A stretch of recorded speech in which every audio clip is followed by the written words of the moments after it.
The crying cut through the airplane cabin like an alarm. Heads turned. Eyes rolled. Someone muttered, "Here we go," as the baby in seat 23B worked herself into another full-body wail. Emma Brooks bounced her 6-month-old daughter against her chest, whispering apologies that dissolved into the roar of the engines. "I'm so sorry. I'm so sorry," she murmured. "It's okay, Mia. Please, please, baby. Just breathe." She'd been awake for almost 36 hours, a double shift at the diner in Phoenix, a frantic dash to the airport, and now this red-eye flight to New York that had cost her every dollar she had left. Her hands smelled like coffee and bacon grease. Her whole body ached from carrying plates and worries that were far too heavy. If you've ever had a moment where everything went wrong at once, if you know what it feels like to be judged when you're just trying to survive, stay with this story. And if you love emotional movie-like stories about ordinary people whose lives change in one impossible moment, make sure you subscribe to Extraordinary Stories, hit the like button, and turn on the notification bell right now. Because this night, on this cramped flight, is where Emma's entire life quietly turned, even if she had no idea yet. "Ma'am, you need to calm your baby," the flight attendant said tightly, leaning into the aisle. "Other passengers are trying to sleep." "I'm trying," Emma whispered, heat rushing to her face. "She's teething. The pressure—" "Well, try harder," the attendant snapped, already moving on. Mia screamed louder, tiny fists flailing. A man across the aisle pulled his jacket over his head with a dramatic sigh. "Some people should just not fly with infants," he grumbled to the woman beside him. Emma bit down on the reply burning on her tongue. If she didn't fly, she wouldn't see her sister get married. If she hadn't bought this ticket, she'd still have rent money. But then she'd be the girl who skipped the wedding. Again. Her phone, on airplane mode, sat dark in the seat pocket. The last text from her sister, Olivia, flickered in her memory. "You're still coming, right? Even after everything?" "Please, Mia," Emma begged, rocking faster. "We're almost there. Just a few more hours." "Excuse me." The voice came from her left, calm, warm, totally at odds with the tension buzzing in her veins. Emma turned. The man in 23A looked like he'd stepped out of a business magazine and into the wrong part of the plane. Navy blazer, crisp white shirt, watch that probably cost more than her car used to. Dark hair, just barely tousled, and eyes the color of a clear winter sky. He shouldn't have been in economy. He should have been behind that curtain, sipping champagne. Instead, he was here, speaking to her in a low, gentle tone. "Would you mind," he said, "if I tried something?" Emma blinked. "What?" "With her," he clarified, nodding toward Mia. "I've logged a lot of baby hours. Nieces, nephews, emergency babysitting. Sometimes a different pair of arms and a new voice helps reset them." He held his hands up, not reaching for them, just offering. "You can say no," he added quickly. "No offense taken, but you look like you're about 3 minutes from passing out, and she looks like she's auditioning for a siren role." Despite herself, a choked laugh escaped Emma's throat. Her instinct screamed, stranger, danger. But there was something in his expression, steady, open, with none of the annoyance everyone else wore, that slipped past her defenses. "Mia doesn't usually like other people," she said, bouncing the baby. "She's particular." "That's okay," he said. "I'm persistent." He waited. Emma hesitated, then shifted Mia carefully, keeping one hand under her tiny body as she eased her toward him. "Okay, but if she freaks out, I'm taking her back," she said. "Deal," he replied. The moment Mia settled against his shoulder, something miraculous happened. The screaming hitched, became strained hiccups, then soft, uneven whimpers. His large hand moved in slow circles on her back as he began humming under his breath, a low, tuneless hum that somehow filled the space between them with calm. Mia's fists slowly uncurled, her cheek pressing into his shoulder. Within a minute, she was quiet. Not asleep yet, but close. Emma stared. "What? How did you do that?" she whispered. He smiled, keeping his voice low. "Trade secret," he said. Step 1. Be very boring. Babies get tired of a new human faster than an overstimulating one. Step 2. Pretend you're a warm pillow. They like that. He glanced at Emma's face. And I'm guessing she's been picking up on your stress too, he added gently. It's okay to breathe. Around them, the tension in the cabin eased. The man across the aisle dropped his jacket from his face and pretended he hadn't been glaring. A woman a row up peeked back with a small smile of relief. Emma let out a shaky breath of her own, feeling her shoulders drop for the first time since takeoff. I'm Emma, she said quietly. And that's Mia, obviously. Daniel, he replied. Nice to meet you both. He shifted slightly, adjusting the baby expertly. You fly this route a lot? He asked. Emma snorted softly. Are you kidding? I'm a waitress. This ticket cost me my dignity and my rent. I'll be paying for it in instant ramen for the next month. His eyes crinkled. Well, I'm glad I picked this flight then, he said. Why are you back here? She blurted out, then winced. Sorry, that sounded rude. I just mean, you don't exactly look like you fought for a middle seat. Because I didn't, he admitted. I picked it. She frowned. On purpose? Why? He shrugged lightly, careful not to jostle Mia. First class is fine, he said. Champagne, legroom, identical conversations. Sometimes I like to be reminded what the rest of the world feels like. It's harder to forget what matters when somebody's elbow is actually touching yours. That's very poetic for someone in a blazer, Emma said. Don't be fooled, he replied.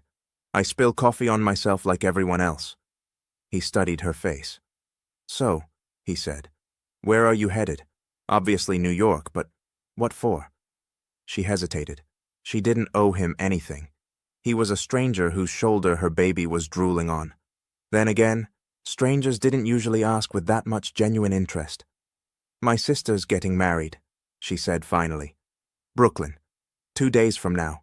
We haven't exactly been best friends lately. Family drama? He guessed. You could say that, Emma replied. She thinks I ruined my life. I think she doesn't understand what it's like to choose something everyone else thinks is a mistake. He waited, not pushing. I got pregnant, she said. Sophomore year of college. The guy bailed before the first ultrasound. I dropped out. Olivia called me reckless and irresponsible. We said some things that can't be unsaid. And now? Daniel asked. Now she's marrying a lawyer in a fancy hotel, Emma said. And I'm flying in from Phoenix with a baby who cries through flights and a bank account that screams louder. Daniel's jaw tightened faintly. That's a lot, he said. You're doing a lot. She shrugged. Someone has to keep her alive, she said, nodding at Mia. Someone has to pay for formula and diapers and heat. That someone is me. So I work nights. I sleep when I can. I pray the car starts. And occasionally, I take wildly irresponsible trips across the country because apparently, I still care what my sister thinks. Caring what people think isn't irresponsible, Daniel said quietly. It's human. His tone held something, an edge of personal experience, that she noticed, but didn't probe. He glanced at her closing eyes. You look like you could sleep for a week, he said. I could, she admitted. I just can't. You could for a few minutes, he suggested. If you want. I don't mind holding her. Emma shook her head on instinct. I shouldn't, she murmured. I need to stay awake. I need to. Her body disagreed. Her eyelids were heavy, drawn down by the hum of the engine and the soft warmth radiating from Daniel's side. Now that Mia was quiet, the exhaustion she'd been outrunning all day caught up to her in one brutal wave. Daniel shifted closer, just enough that his shoulder brushed hers. Emma, he said gently. It's okay. I've got her. Just close your eyes for a bit. If she fusses, I'll wake you. She looked at Mia, sleeping against his chest, tiny fingers tangled in his shirt. What if you need your arm back? Emma mumbled. I'll file a complaint with customer service, he said. Go to sleep. Something in his voice, steady, unhurried, safe, unlocked a door inside her. Okay, she whispered. She let her head rest, carefully, against his shoulder. The last thing she registered before sleep pulled her under was the feeling of his breath, slow and even, and the quiet certainty that for the first time in a very long time, someone else was holding the weight with her. Emma woke to the captain's voice announcing their descent into New York. For a moment she had no idea where she was. She was warm. Her neck didn't hurt. Her arms were empty. She bolted upright. Mia was still there, cradled against Daniel's chest, fast asleep. Tiny lips parted, eyelashes resting on plump cheeks, completely content. Daniel turned his head, eyes soft. "Hey," he said. "Welcome back." "Oh my God," Emma blurted. "I'm so sorry. How long was I out? Are you okay? Your arm must be dead." "Relax," he said. "I had the best in-flight entertainment." He glanced at Mia. "She snored once," he whispered. "Very unladylike. Don't tell her I said that." Emma's cheeks flushed. "I can't believe I just crashed on a stranger." "Well," he said, "I'm not entirely a stranger anymore." He reached into the pocket of his blazer and pulled out a simple cream-colored card, holding it between two fingers. "I was going to be smooth about this," he said, "but I'm not very good at smooth. If you ever need anything, information, a second opinion, someone to hold Mia while you drink a coffee that's actually hot, call this number." Emma took the card. Her eyes skimmed the name, then widened. "Wait," she said. This is you?" The card was expensive, but understated. Raised black lettering. A downtown Manhattan address. Daniel Hayes, Chief Executive Officer, Hayes Global Holdings. Her pulse stumbled. "You're Daniel Hayes," she whispered.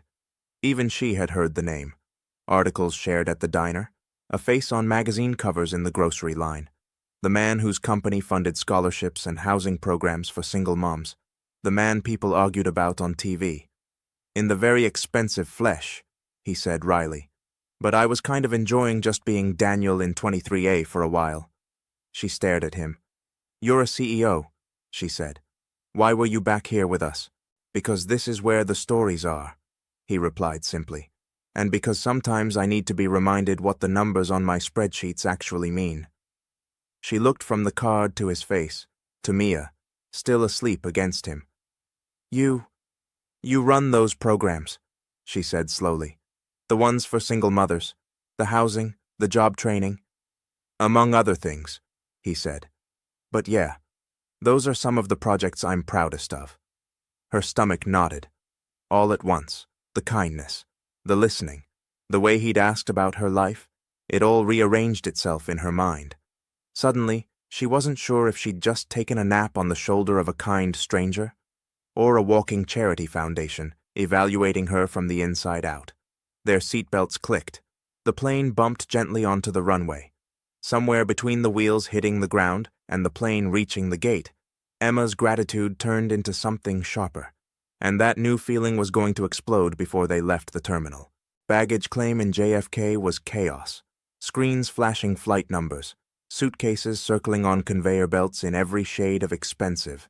People jostling carts, reuniting with family, shouting into phones.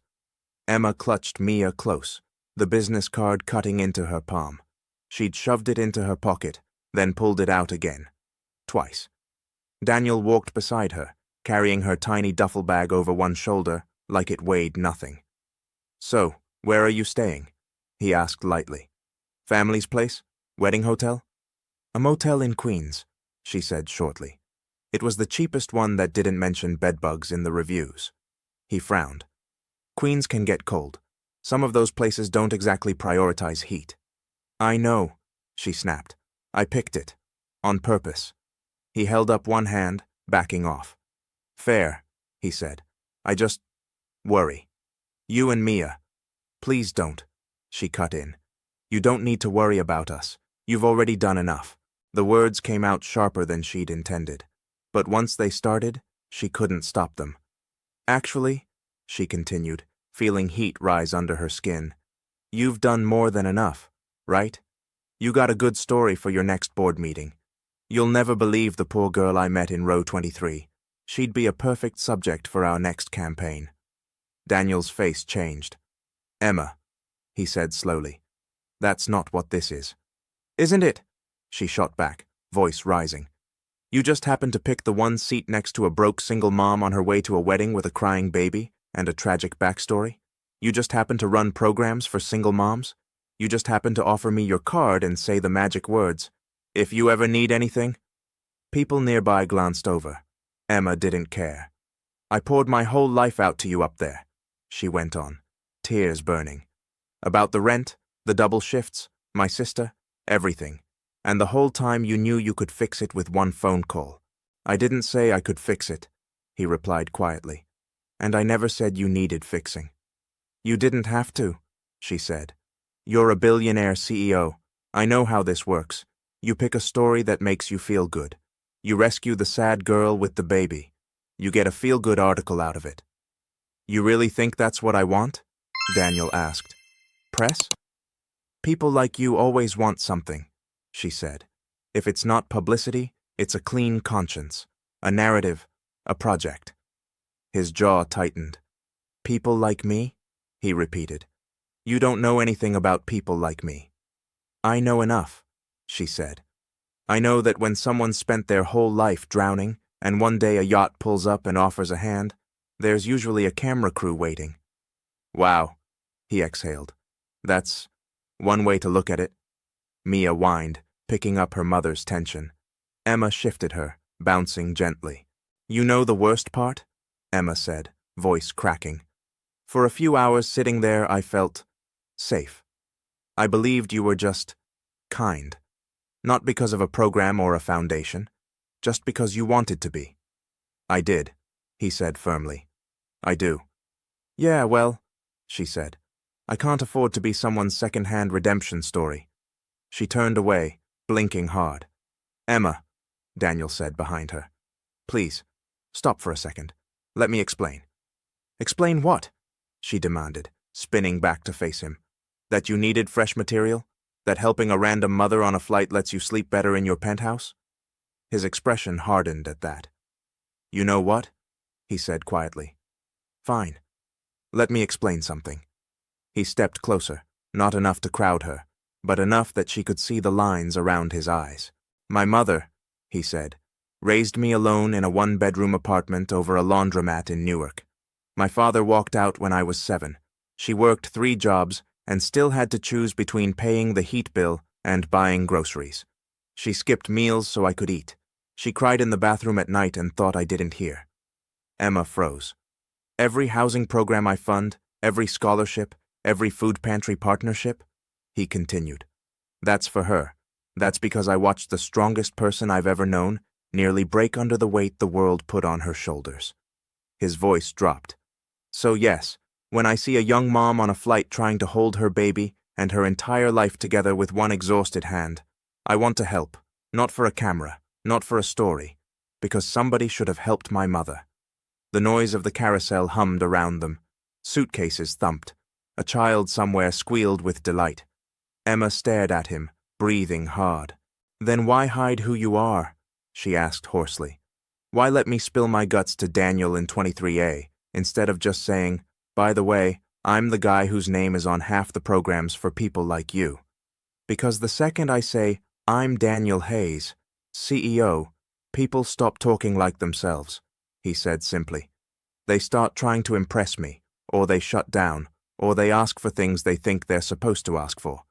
I wanted you to talk to me like a person, not a bank account. She swallowed. And when were you going to tell me? She asked. I thought, later, he said. If you wanted to keep in touch, if you called that number, I figured we'd have time. Well, you don't, she said. Mia started to whimper again, sensing the storm in her mother's chest. Emma took a shaky breath. I have to go, she said. My sister's waiting. I already spent next month's rent on this ticket. I'm not wasting it standing here arguing with a man I'll never see again. Emma, please. Thanks for holding my baby, she cut in. Really, but I can't be your project. I already have one full-time responsibility. She turned and walked away before he could see the tears spill over. He didn't follow. Not through the terminal, not onto the air train, not into the faded taxi that smelled faintly of cigarettes and broken dreams. As the cab pulled away from the curb, Emma looked down. The cream-colored business card was still clenched in her fist, edges now bent and soft. She almost threw it out the window. Instead, she shoved it deep into the pocket of her thrift store coat, just in case. The motel in Queens was worse than the pictures. The carpet was stained. The lamp flickered. The heating unit rattled every time it turned on, like it was arguing with its own existence. Emma laid Mia gently on the bed, building a wall of pillows so she couldn't roll. The baby sighed and curled onto her side, thumb drifting toward her mouth. Emma sat on the edge of the mattress and buried her face in her hands. The last 48 hours ran through her mind in a broken slideshow. The diner, the flight, Daniel's shoulder, his card, his confession, her anger. "Did I just burn the only bridge anyone's ever offered me?" she whispered. Mia let out a soft snore. Emma laughed weakly. "Of course you're asleep," she said. Her phone buzzed. A text from Olivia popped up. "Rehearsal dinner's at 6. You made it to New York, right?" Emma stared at the screen. Part of her wanted to lie, to say her flight had been cancelled, that something had come up, that she couldn't make it after all, to crawl under the motel blanket and disappear into anonymous channels of late-night TV. Instead, she typed, "Yeah, I'm here." Then added, before she could delete it, "Can we talk before the ceremony tomorrow? Just us?" The 3 dots appeared, then vanished, then appeared again. "Okay, my place. 10 a.m. Don't be late." Emma dropped the phone next to her and lay back on the bed.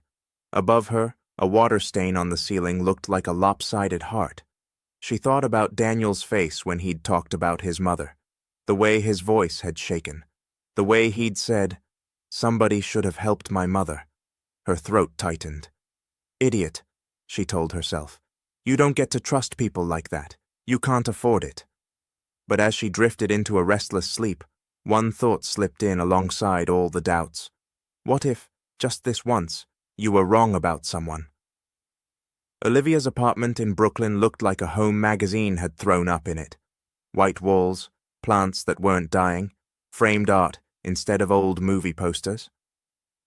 Emma hesitated in the doorway, suddenly hyper-aware of the tiny milk stain on her blouse and the fact that her boots were 2 winters past fashionable. Olivia stood in the kitchen, measuring coffee grounds with military precision. "You're on time," she said. "Miracle. I took the subway," Emma replied, "because my car's 2,000 miles away and dead." Olivia's mouth twitched, almost a smile, almost a wince. "Do you want coffee?" she asked. "Desperately," Emma said. They sat at the small round table they'd once done homework at, back when they shared bunk beds and secrets. Now there was a varnish of politeness between them. "I'm glad you came," Olivia said finally. "I know things have been tense." "That's one word for it," Emma said. "You called me selfish. I called you a snob. There were some other adjectives." Olivia actually laughed at that. "Yeah," she admitted. "I was angry. You got pregnant, dropped out, moved across the country, and every time Mom brought you up, it sounded like a disaster." "Because it was," Emma said. "Is. Some days." They were quiet for a moment.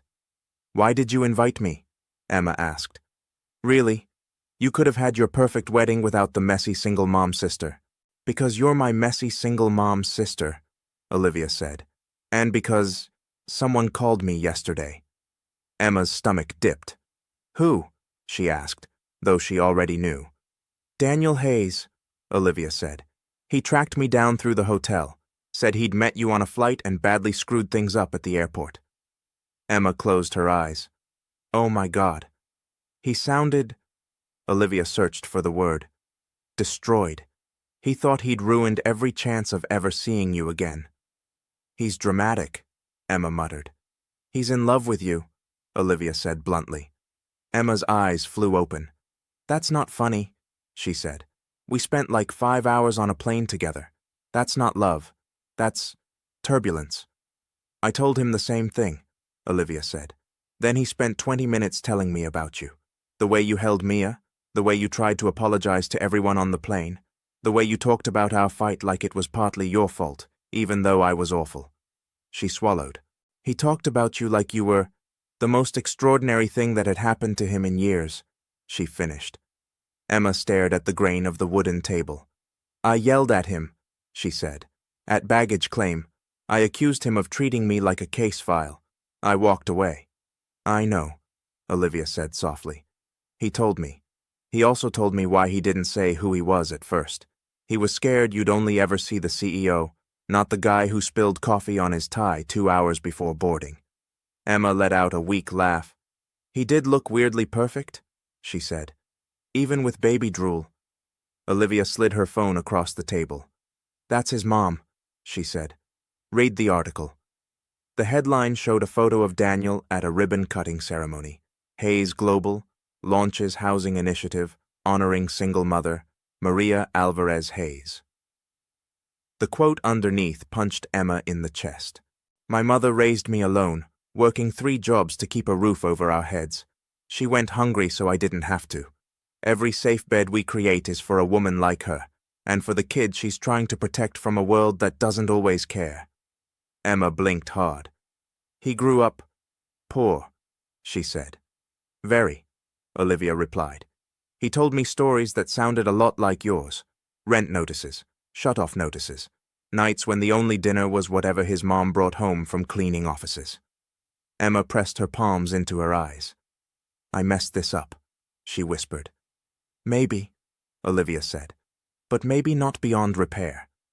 What do you mean? Emma asked. He's coming to the reception tonight, Olivia said.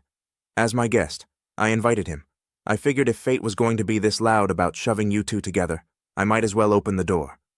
Emma's heart did a weird, painful flip. You what? She yelped. You invited a billionaire to your wedding because of my messy love life? I invited a man who looked me in the eye and said, I'm not trying to save her.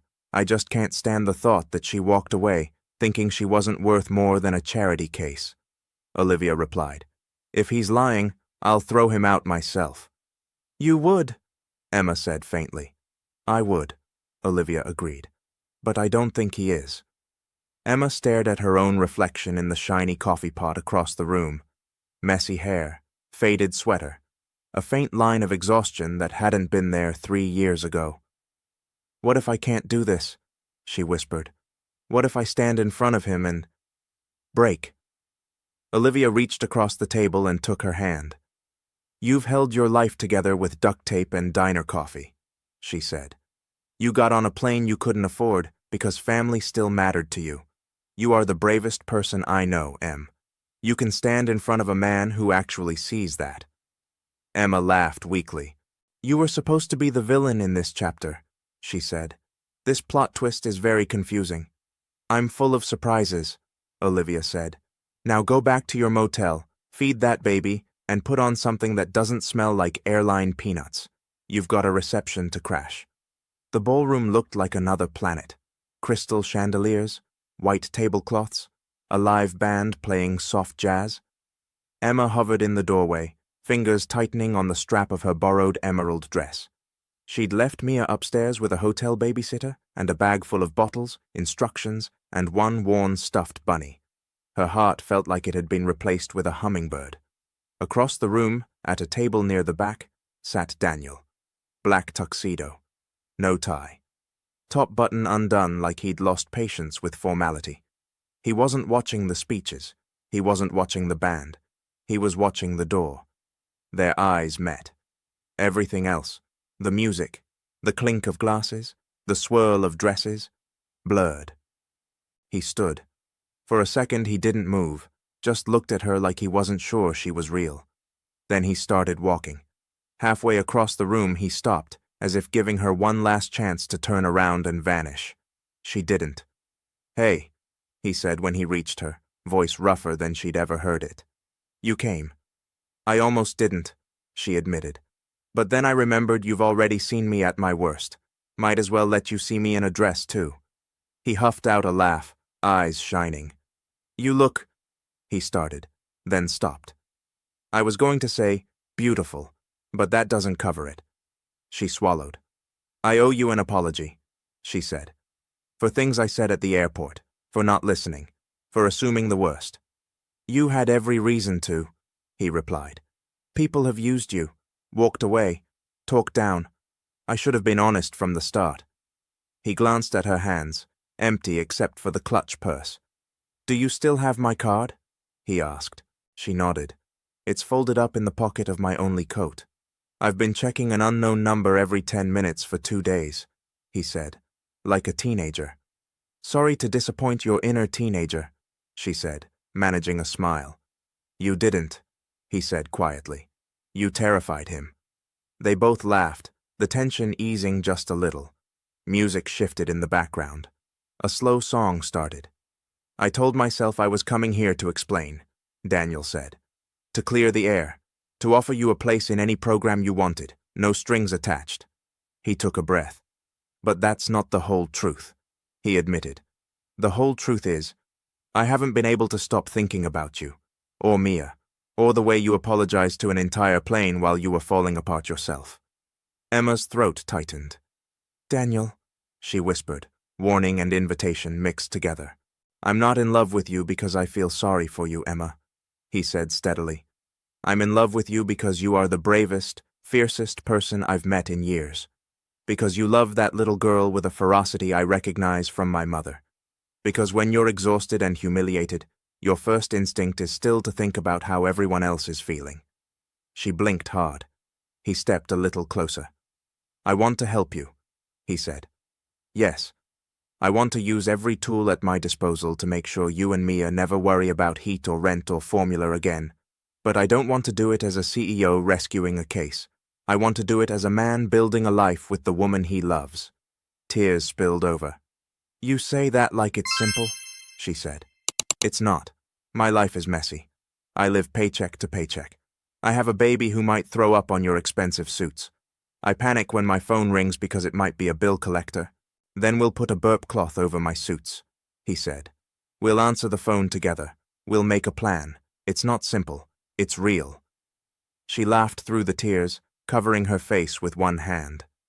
Every time something good shows up, it disappears, she whispered.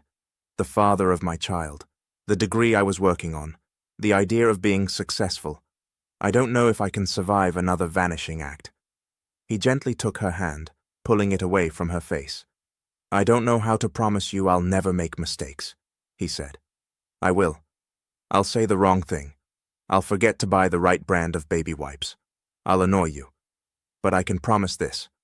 I won't disappear. Not when it's hard. Not when you're angry. Not when we argue about which dinosaur onesie is cuter.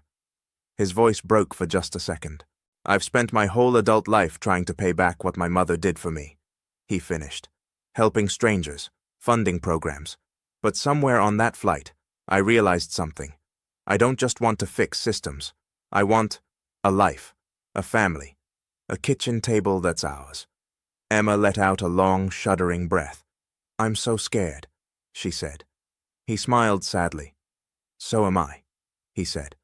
Maybe that's a good sign. Brave things usually come with shaking hands. The band swelled. May I? He asked, holding out his hand. She looked at it, then at him, then took it. They moved onto the dance floor. His hand settled on her waist. Her other hand rested on his shoulder, fingers brushing the line where his tuxedo jacket met warm skin. For a moment, they just swayed. I checked on Mia before I came down, he murmured. Olivia bribed the babysitter to send a video. She's out cold, thumb in her mouth, very glamorous. Emma smiled into his shoulder. She likes you, she said. She doesn't sleep like that with just anyone. Smart kid, he replied. They danced until the song ended, and the next, and the one after that. Later, they slipped out onto the balcony, city lights glittering below. What happens now? Emma asked, arms wrapped around herself against the chill. Now? He said. We take it one step at a time. You and Mia move out of that motel tomorrow. You stay here, in the city, for as long as you want. I introduce you to some people who can help with childcare while you figure out what you want to do. If you want to finish school, we figure it out. If you want to work, we find something that doesn't break your back. She swallowed. And if I say no? She asked. If I can't handle all this? He nodded. Then I'll still fund those programs, he said. I'll still care about single moms. I'll still be one of the people in the world cheering for you from a distance. I'll be heartbroken, but I'll survive. She tilted her head. And if I say yes? She asked softly. His answer was simple. Then, he said, we start writing the second half of this story together. She stepped closer, heart hammering. Yes, she whispered. Not just to the programs, or the help, or the New York skyline. To you, and me, and Mia. To the terrifying, ridiculous idea that a disaster of a diner waitress and a CEO who sits in economy on purpose might actually work. He laughed, eyes bright with tears. I'll take that yes, he said. When he kissed her, it wasn't like the movies. There were no fireworks, no swelling soundtrack, just the sound of the city, the distant thump of the band, and the soft exhale of two people finally letting themselves hope. Months later, the story people knew about them was simple. Some said, she got lucky, met a billionaire on a plane. Others said, he saved her. The truth was quieter. He didn't swoop in and fix everything overnight. She didn't magically stop being tired or scared. There were bills and budget meetings and nights when Mia had a fever and nobody slept. But there was also a tiny apartment in a safe building with heat that worked. A daycare that took Mia during the day while Emma took classes and slowly, stubbornly, finished the degree she'd abandoned. Dinners where Mia threw peas on the floor and Daniel crawled under the table to find them. There were fights about stupid things, who left the milk out, who forgot to charge the stroller fan, and deeper conversations about grief and guilt and what it meant to deserve happiness. The business cards stayed pinned to their fridge, yellowing at the edges. But now, whenever Emma looked at it, she didn't see CEO first. She saw the man who had held her baby while she slept for the first time in months. The man who had listened when she talked about her pain. The man who had chosen to stay when every story in her life had taught her that people leave.